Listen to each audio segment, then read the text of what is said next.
Magandang araw mga kaibigan.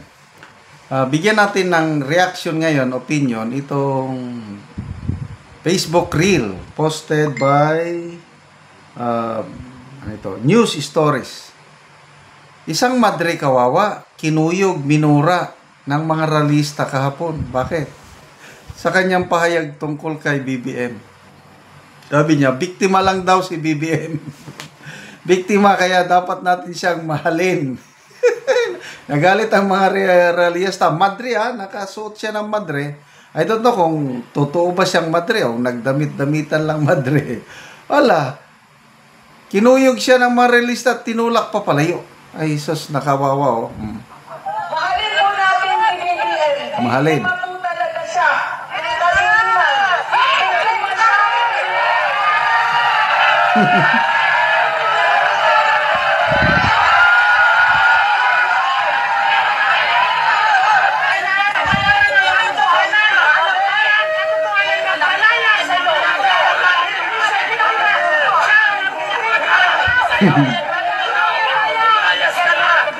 Lumayas.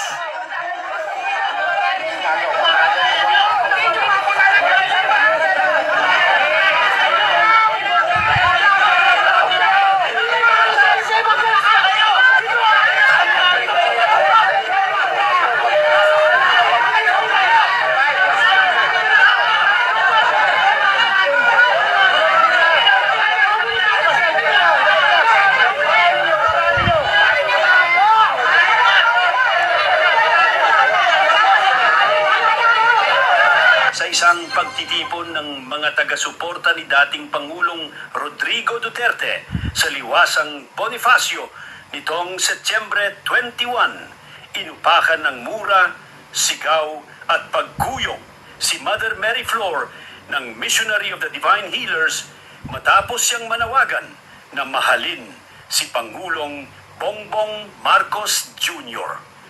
Ayon sa madre, ginamit niya lang ang kanyang karapatang magsalita at nanindigang hindi solusyon ang galit sa anumang isyu. So, yun, pinangalanan. Nakalimutan ko na, basta pangalan. Tunay pala siyang madre. Anyway, kanya-kanyang pananaw tayo. So, nire-respeto ko yung madre na ganun ang pananaw niya. Kailang, palagay ko, mali ang pinuntahan niya. Dapat doon siya sa ang grupo sana. Sa EDSA. Kasi nandun yung mga church leaders. Hindi siya kukuyugin doon. Kung ganon ang salita niya, nandun ang mga kaparian, baka hindi siya kinuyog. Galit na galit ang mga Duterte supporters. Pumunta ka doon at magsabi. So, hindi rin natin masisi ang mga Duterte supporters na galit na galit. Kaya, ganun na lang. Anyway, sa totoo nga lang naman, napakahirap sundin yung utos ng Panginoon, yung love your enemies. Do good to those who persecute you. Napakahirap sundin yun.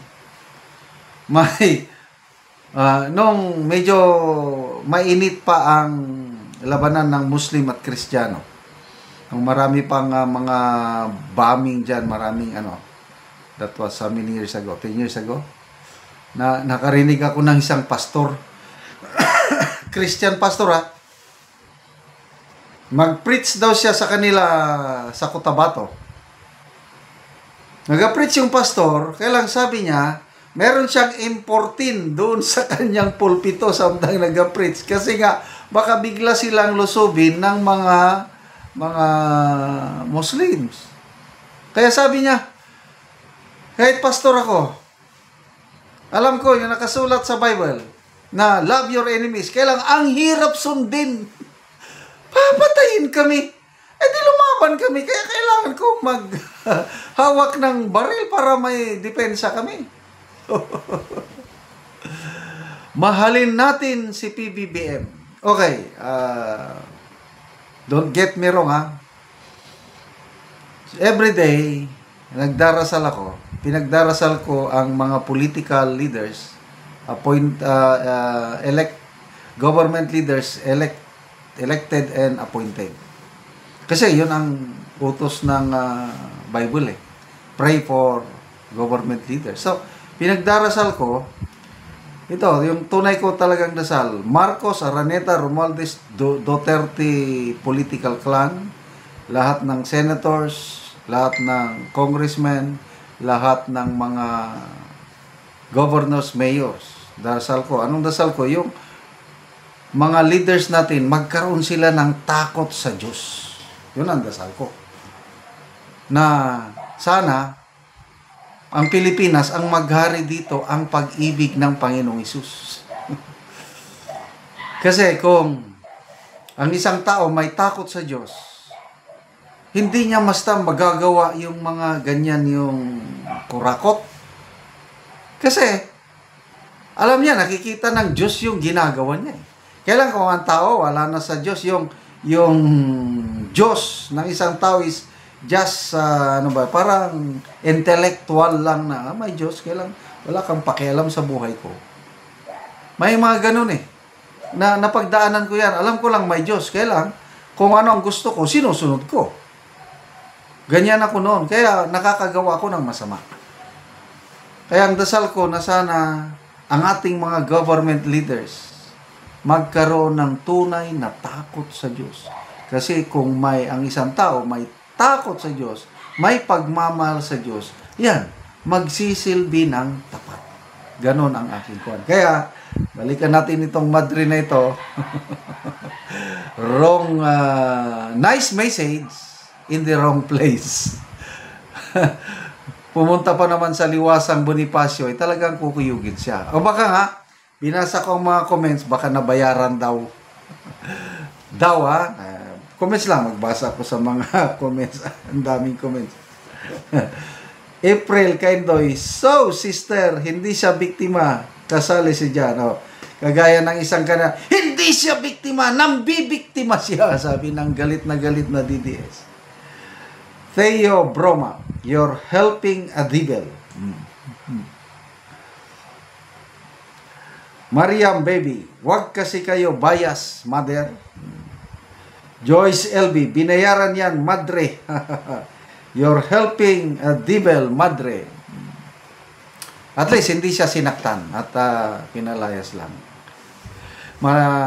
Maraming salamat mga kaibigan sa inyong pagsubaybay sa ating channel. Nakakatulong kayo ng malaki sa tribong Talandig ng Bukidnon dahil ang income natin sa channel na ito is pantulong sa tribo. Sa ngayon, namimigay tayo ng livelihood assistance sa kanila, nagpapatanim ng saging lakatan at Arabica coffee. Panoorin nyo ang video na ito. Karon na ako sa among kapihan kay mag-video ko sa among kape nga nagtulo na kabulan karong adlaw o kumana ni og abono o mag-spray na pud karon. Na mo ni guiding ang diri nga side.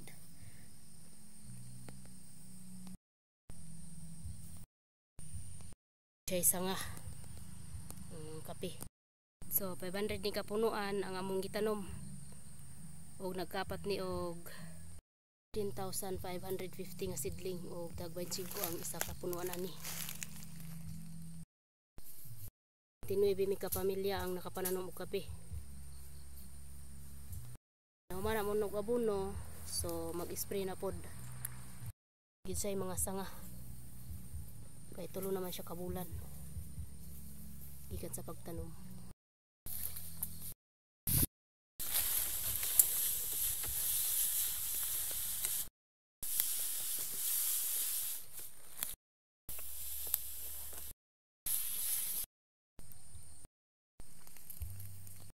Kini ang tanom 500 ni ka punuan, di gyud mauman sa isa ra ka adlaw kay ang pag weeding, pag abono og spray. So mukuan gyud siya og tulo ka adlaw. Siya mahuman sa tulo ka adlaw, spray, weeding og abono. Dako kaya akong pasalamat sa Ginoo og sa nag-sponsor ani nga nagtulo na gyud ka bulan ang among kape. Na gyud may makasuporta sa among anak nga mga estudyante. Nadasig gyud mi og pagpananom sa kape kay maayo gyud kung mananom tag kape kay naatay kasuporta sa atong anak.